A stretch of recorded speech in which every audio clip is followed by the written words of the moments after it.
président Alassane Ouattara est en France où il a pris part ce mercredi à la cérémonie de remise du prix Félix Houphouët-Boigny au président français. François Hollande a reçu ce prix international de l'UNESCO pour la recherche de la paix.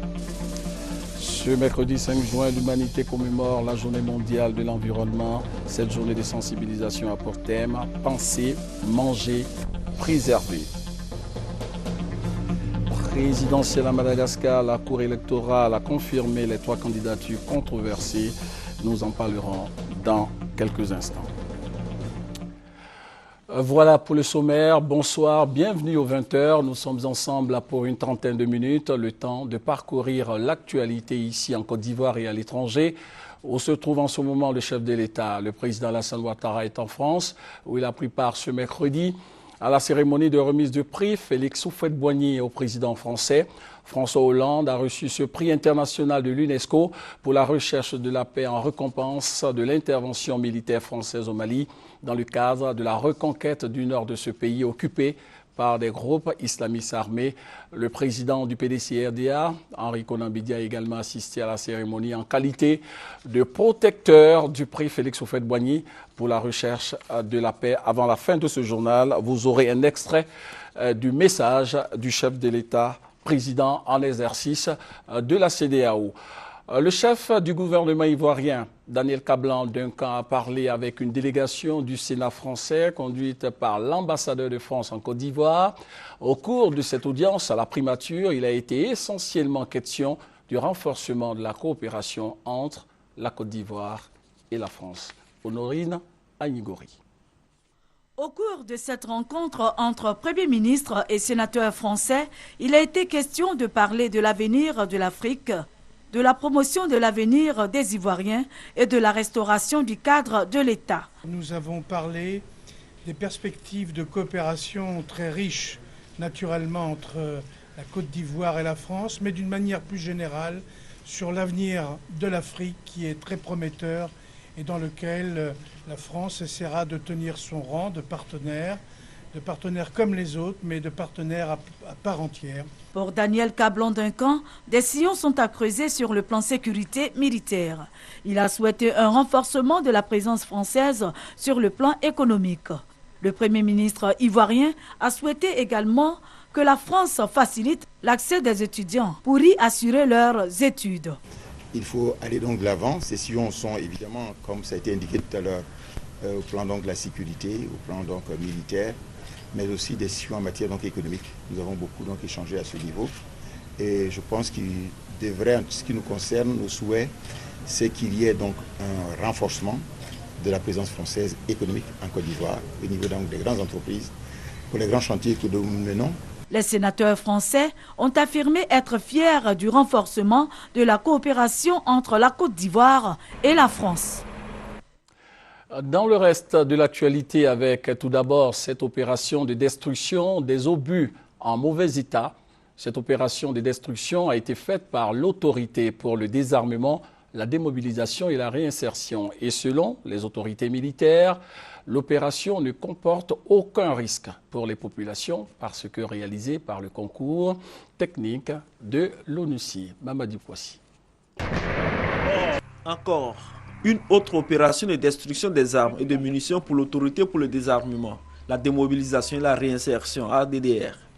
Cette fois, il s'agit de 20 obus jugés défectueux et dangereux pour la population.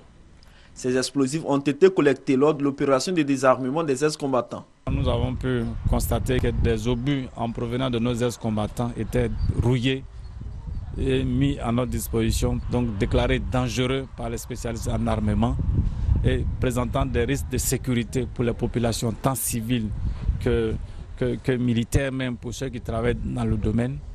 Et nous avons estimé qu'il était bon de procéder immédiatement à la destruction de ces obus de la mort. Depuis octobre 2012, l'autorité pour le désarmement, la démobilisation et la réinsertion ADDR a récupéré plus de 4000 armes.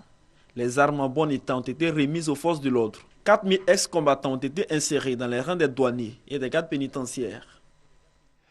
Des éléments des forces républicaines de Côte d'Ivoire, de la Marine nationale, ont renforcé leur capacité au cours d'un stage sur les stratégies de défense et de sécurité des plans d'eau lagunaire du district d'Abidjan. Le volet pratique de la formation a été un exercice militaire baptisé Opération Foudre à la base navale de Lokodjoro. 3 temps forts ont marqué cet exercice de fin de stage des fusiliers commandos marins. Il s'agit de l'opération d'embarquement, de débarquement et de combat à terre. Pour le scénario, c'est une section de soldats bien équipés qui a pour mission de traverser l'eau à bord du chaland de transport maritime, dénommé CTM Tiagba, pour intervenir à terre de l'autre côté de la lagune. Le chaland Tiagba est escorté et sécurisé au cours de cette traversée par 3 pneumatiques de type Zodiac. L'embarquement des soldats est suivi par celui des véhicules de combat au sol. L'habilité et la rapidité ont été des éléments déterminants à la réussite de cette opération. L'objectif est de tester les capacités d'une intervention de cette unité spéciale. Les fusiliers commandos marins ont bénéficié au cours de cet exercice de la contribution technique d'officiers supérieurs français. L'exercice a débuté à la base navale de Lokodjoro pour s'achever dans les encablures de Vridi-Ako à l'île Boulé. Ils se sont spécialisés dans le vol de véhicules. Ils ont donc fait de nombreuses victimes. Et depuis hier, le CCDO, le Centre de coordination des décisions opérationnelles, a mis fin aux activités de ce réseau de voleurs composé de 8 membres. Ils ont été tout simplement mis aux arrêts. Le témoignage de Lassina Ouattara. Ces 8 individus sont soupçonnés de vol de véhicules à Abidjan, la capitale économique ivoirienne. C'est après une opération menée par le Centre de coordination des décisions opérationnelles, CCDO, qu'ils ont été interpellés dans la commune d'Abobo.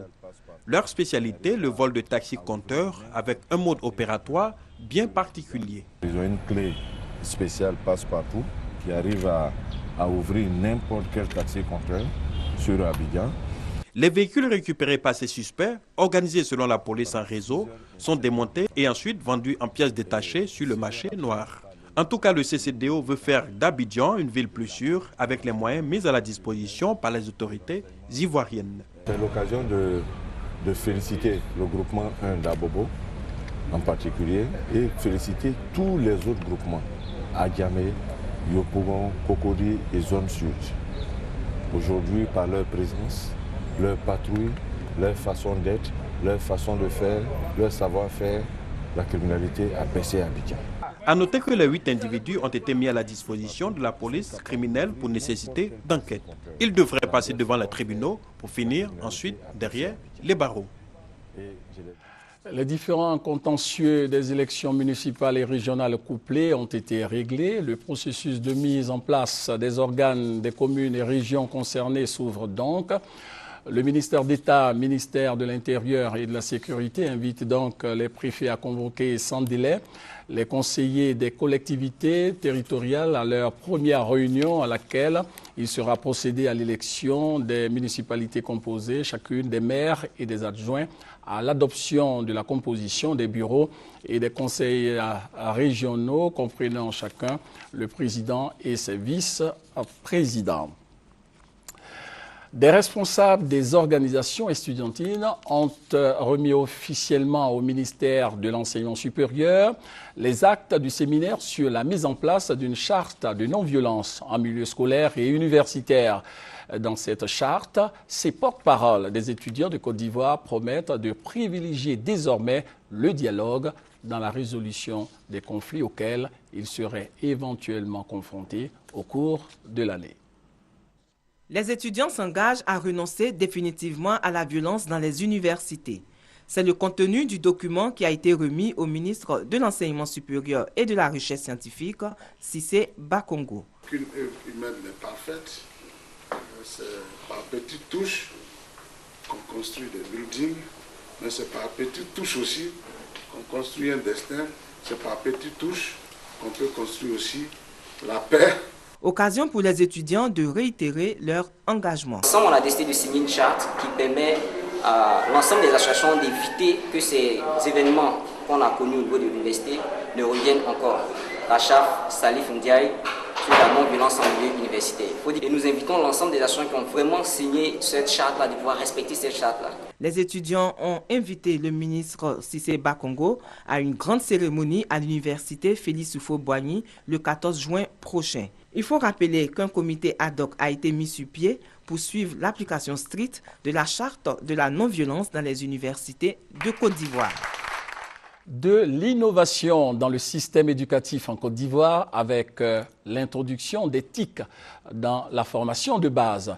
Des tableaux numériques feront leur entrée dans les salles de classe en remplacement des tableaux CREI, les tableaux traditionnels utilisés jusqu'à présent. 500 de ces tableaux numériques ont été réceptionnés par le ministère de l'Éducation nationale. L'introduction des technologies de l'information et de la communication dans la formation de base, bientôt une réalité en Côte d'Ivoire. Elle va se réaliser grâce au projet Sankoré à travers la technologie du tableau numérique interactif. Un tableau virtuel, mais qui a un avantage par rapport à ce qu'on connaît dans le réel, c'est-à-dire qu'il a de la mémoire. C'est-à-dire tout ce que vous avez écrit reste en mémoire. Vous pouvez réutiliser la leçon qui a été faite le matin, le lendemain. La continuer, l'implémenter, et à chaque fois vous pouvez, pour une leçon de mathématiques, de français, de sciences de la vie, vous avez la ressource qui permet à la fois d'avancer et de faire travailler les élèves au tableau. Ça enrichit considérablement parce que vous pouvez importer des images, vous pouvez importer des films. C'est tout technologique, la Côte d'Ivoire vient d'en bénéficier. Les 500 premiers tableaux numériques interactifs reçus permettront de procéder à la phase expérimentale dans toutes les régions de la Côte d'Ivoire, ainsi que dans les centres de formation des enseignants. Ces classes numériques Sankoré, faciles d'usage pour chercher et collaborer, donneront l'occasion de constituer un vaste écosystème coopératif de création de ressources numériques éducatives libres et ouvertes. Ainsi, la créativité des enseignants, multipliée par la puissance du web, permettra certainement de mutualiser les meilleures pratiques pédagogiques et d'engendrer une dynamique permanente d'amélioration de la qualité de l'enseignement. Pour la formation des enseignants et l'équipement des écoles ivoiriennes, une convention a été signée entre le ministère de l'Éducation nationale et de l'enseignement technique et le promoteur du projet Sankoré. Une collaboration qui va permettre d'impulser une nouvelle dynamique au système éducatif ivoirien et le rendre compétitif sur le plan international. Parlons maintenant de ces journées consacrées à la promotion des PME, les petites et moyennes entreprises. La particularité de ces journées baptisées journées techniques en entreprise, c'est la présentation de nouveaux produits d'équipement du secteur des bâtiments. Maïsako nous en parle.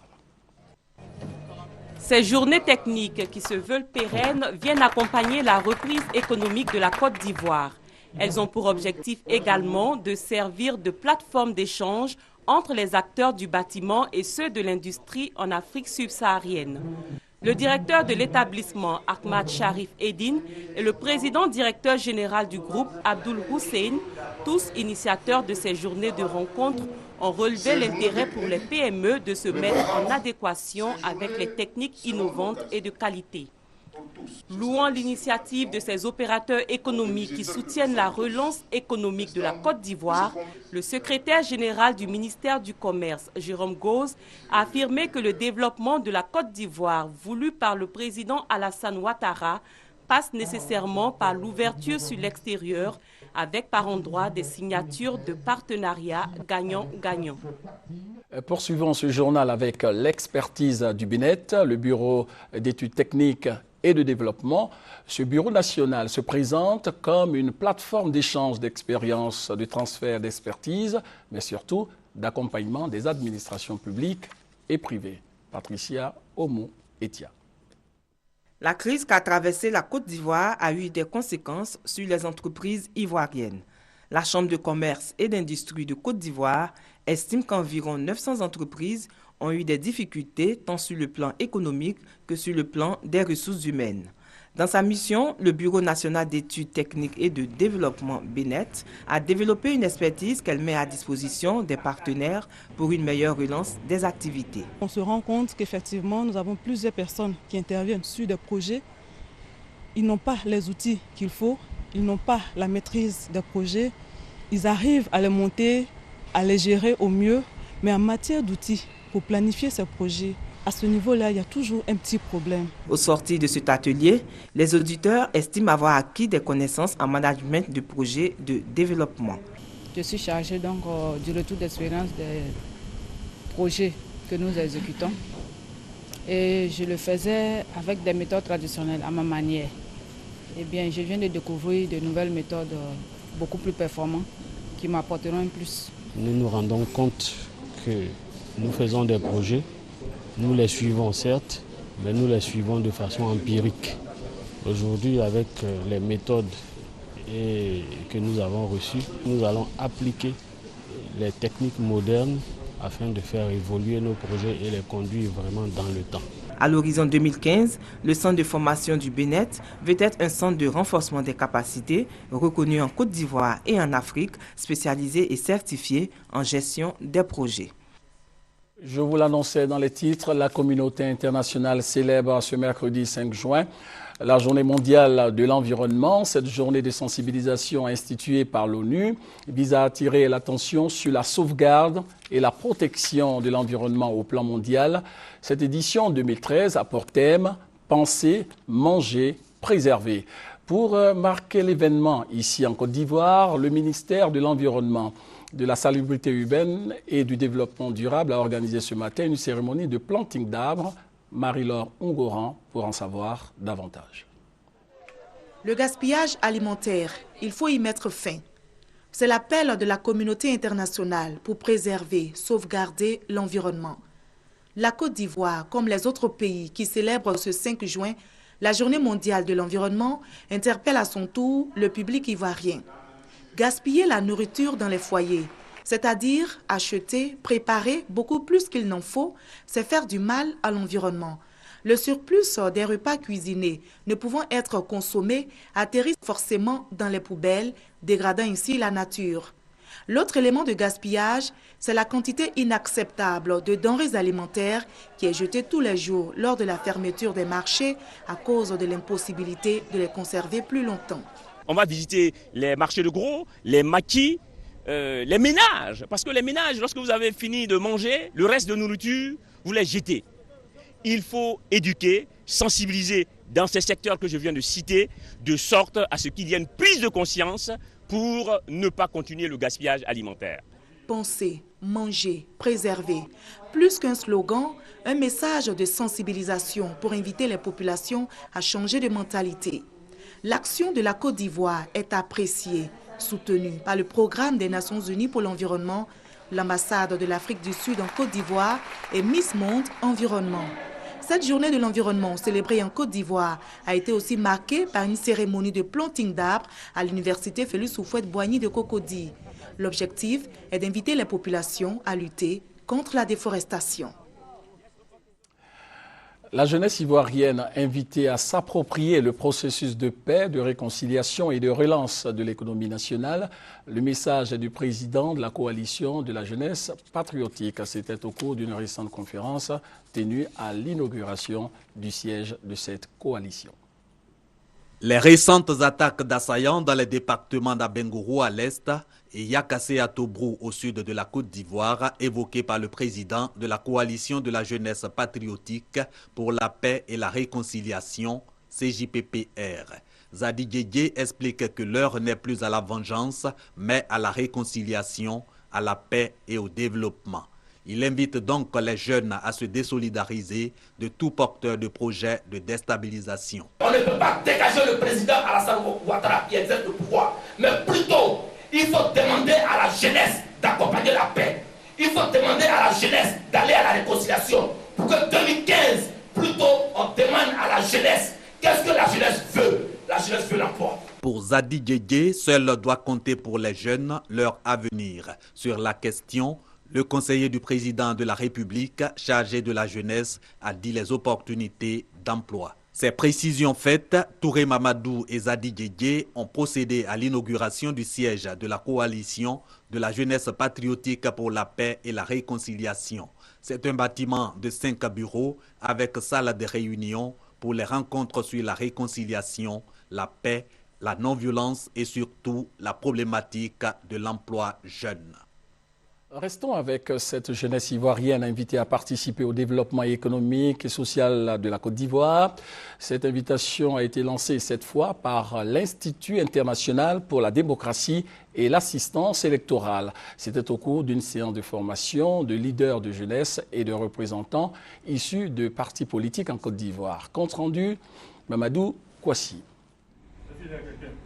Les leaders de jeunesse des partis politiques ivoiriens à l'école de la démocratie, l'Institut international pour la démocratie et l'assistance électorale international IDEA veut sensibiliser la jeunesse ivoirienne à travers les leaders de jeunesse à la culture de la paix et de la démocratie après la crise post-électorale. Au cours de cette session de formation, les participants ont été formés sur les processus électoraux et les réformes constitutionnelles.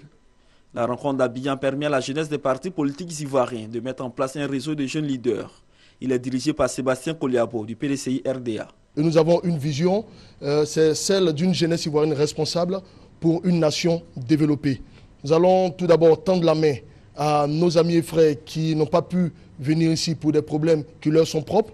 Nous allons aussi faire en sorte que notre réseau soit vraiment reconnu par les pouvoirs politiques, de sorte à prendre une part effective au débat politique et d'amener vraiment les jeunes à se responsabiliser dans tout ce qui se fera au niveau du développement de la nation ivoirienne. Le président Oufouette le disait, un seul Ivoirien en exil, cela n'est pas bon pour la Côte d'Ivoire. Et le président Ouattara est au travail pour faire revenir les uns et les autres en Côte d'Ivoire. Nous allons apporter notre pierre. Après Abidjan, l'international IDEA se rendra au Togo afin de contribuer à l'apaisement du climat sociopolitique pour des élections transparentes. Une plateforme de dialogue interparti des jeunes leaders des pays de la CEDEAO sera mise sur pied afin de fédérer les forces pour la paix dans la sous-région.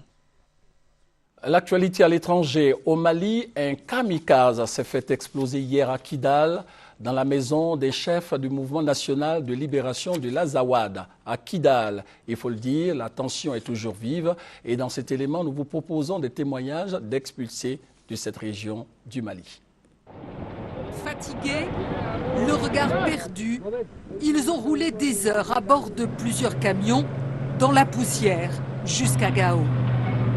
Il y a quelques jours encore, ces Maliens vivaient et travaillaient à Kidal, capitale de l'Azawad, bastion des rebelles Touaregs. Tous racontent la même histoire, le climat anti-noir qui s'est installé dans cette ville, les représailles contre ceux qui ne soutiennent pas le MNLA. Accusés d'être des espions à la solde de Bamako, ils sont des dizaines à avoir été arrêtés, emmenés au poste et expulsés de Kidal. Ils ont dit non. Ils m'ont dit qu'il faut que je quitte la ville parce que je ne suis pas un habitant de l'Azawad, je suis un Malien. Quand ils organisent des marches, ils n'ont jamais vu les peaux noires marcher avec eux. Parce que nous, on fait partie du Mali, on n'est pas de l'Azawad. On donne des informations à Gao, on dit aux jeunes de Gao de manifester pour que les militaires maliens viennent à Kidal. C'est pour ça qu'ils nous ont expulsés. Ils ont dit les Noirs, soit vous êtes pour le MNLA et vous restez, soit vous êtes Malien et vous partez au Mali. Ils nous ont emmenés à la prison, on y est resté 3 jours et on n'avait que de l'eau à boire. On prend de l'eau seulement. Le mouvement Touareg le reconnaît, il y a eu des arrestations. 200 personnes suspectées de travailler pour l'armée malienne ont été arrêtées à Kidal, mais les rebelles ne veulent pas entendre parler de chasse aux Noirs. À Anéfis aujourd'hui, des combats ont opposé le MNLA à l'armée malienne qui progresse vers Kidal. L'étau se resserre autour des rebelles Touaregs. La France leur demande de déposer les armes. Poursuivons l'actualité sur le continent africain avec des informations brèves en images. Rendons-nous dans un premier temps à Madagascar où les 3 candidatures à la présidence ont été confirmées par la Cour électorale. Présidentielle à Madagascar. La Cour électorale a confirmé les 3 candidatures controversées, celle d'Andy Rajoelina, actuel homme fort du pays, celle de Lalao Ravalomanane, l'épouse de l'ancien président en exil, et enfin celle de Didier Ratsirac, ancien président, dont la communauté internationale exige le retrait.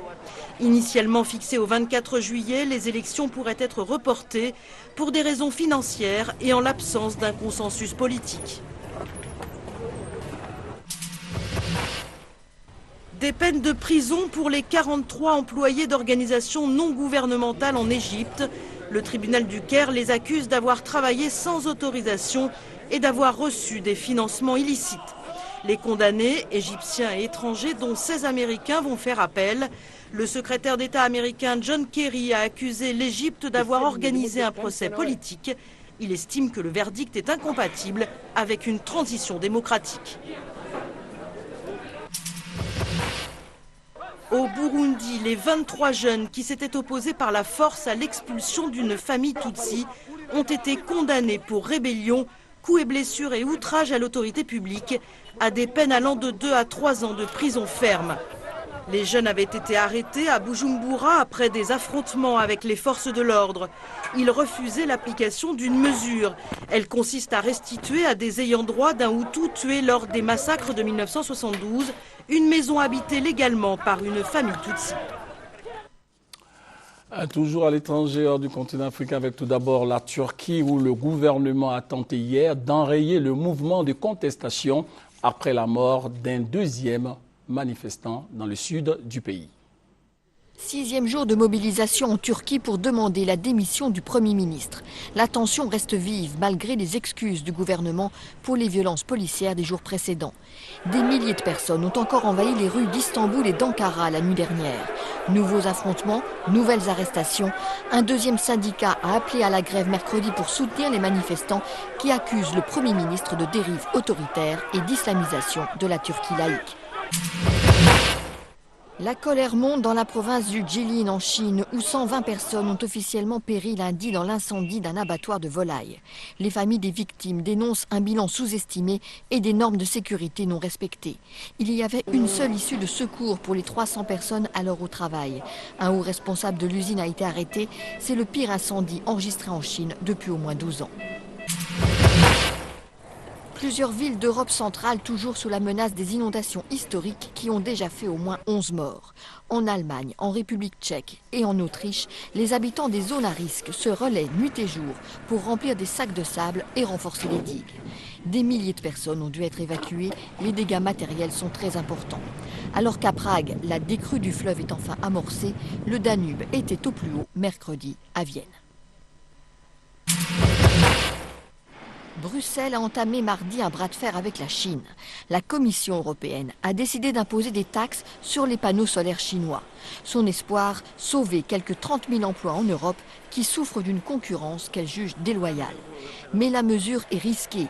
Pékin a immédiatement répliqué en lançant une enquête sur les 20 Européens et agite le spectre d'une guerre commerciale.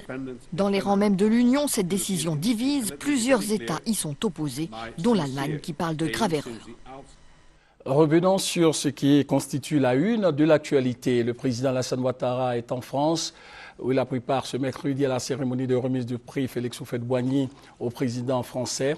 François Hollande a reçu ce prix international de l'UNESCO pour la recherche de la paix en récompense de l'intervention militaire française au Mali dans le cadre de la reconquête du nord de ce pays occupé par des groupes islamistes armés. Au cours de la cérémonie, la parole a été donnée au président Alassane Ouattara, président en exercice de la CEDEAO. Nous l'écoutons.